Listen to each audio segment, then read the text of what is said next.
would be attempting to answer question 3. I would do the first bit, which is using the demographics of the household income, and you guys go ahead and do education level, gender, and zip code on your own. The type of analysis is the same, it's just changing the variable. So how you're gonna do that?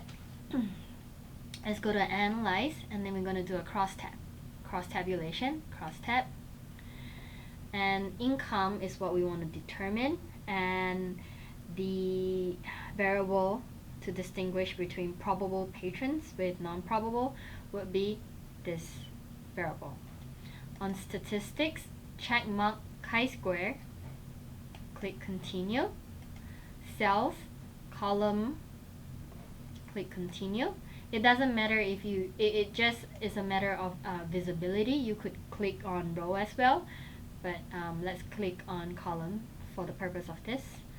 Click continue and click OK. And this is the result you would see. So the new variable uses a nominal scale which determines probable and non-probable. So yes and no. So the yes would be probable and no would be the non-probable patrons. The type of associative analysis is called the crosstabs. So how do we interpret this data, these results? The association between income level and probable patronage of the Hobbit's Choice restaurant is significant because in this chi-square table, it shows significance value. It's 0.00.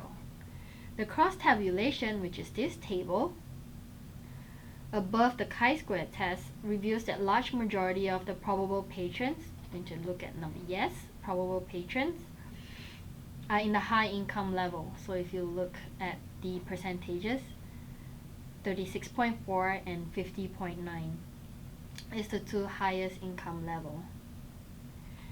So while the majority of the non-probable are in the lower income level. So you just look at this, 28.3 and 44.5.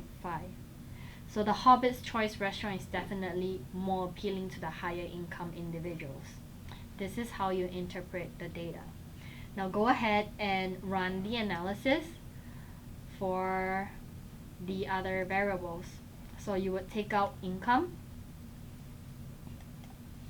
and you would look for education. Everything is there because you didn't close the SPSS program. Just to make sure, chi-square is checkboxed, and cells, the column, and observed. Continue, and then click OK. So the same type of results. Now you could tell whether this is significant or not, and which has the highest percentage. And the interpretation of the results, I will leave it up to you. But remember to do all the demographic variables, which consist of the income, which we did, education level, which is what I'm showing right now, gender, and then zip code. If you have any questions, please let me know.